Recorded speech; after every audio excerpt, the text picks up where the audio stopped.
the issue of being accused of harboring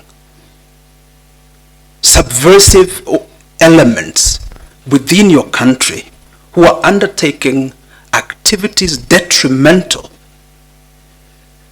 to another country is a very serious thing, and you cannot ignore it.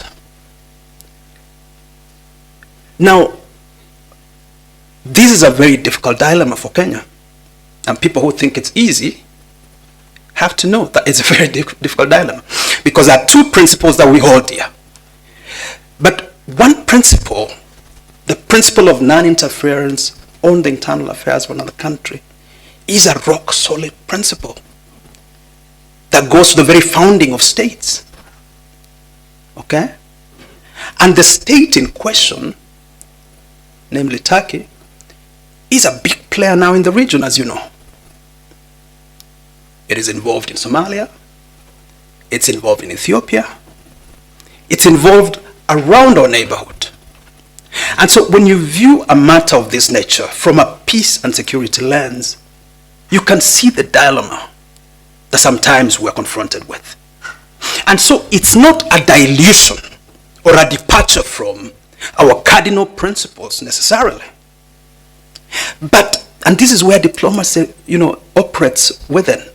Diplomacy operates within the range of balancing interests and thinking in terms of what is the bigger good in this context. And sometimes we would rather err on the side of caution, and sometimes, that is consistent with principle. Sometimes we may take a position that appears completely out of tandem with principle. But I can tell you that in this case, it is very, very well considered position. And as a safeguard, the assurance that we can give is that we did seek assurance. The relevant agencies of the state sought assurance in terms of how these individuals will be treated. We received those assurances.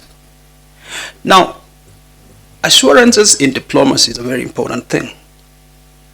You take state assurance almost to the bank. Okay? And so these are not casual conversations.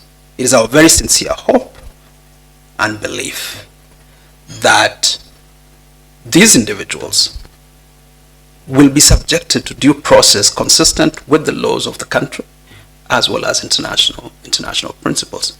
But again, I just want to reiterate that this does not dilute our humanitarian ethos and our firm belief that those fleeing persecution, those fleeing conflicts are welcome to our country.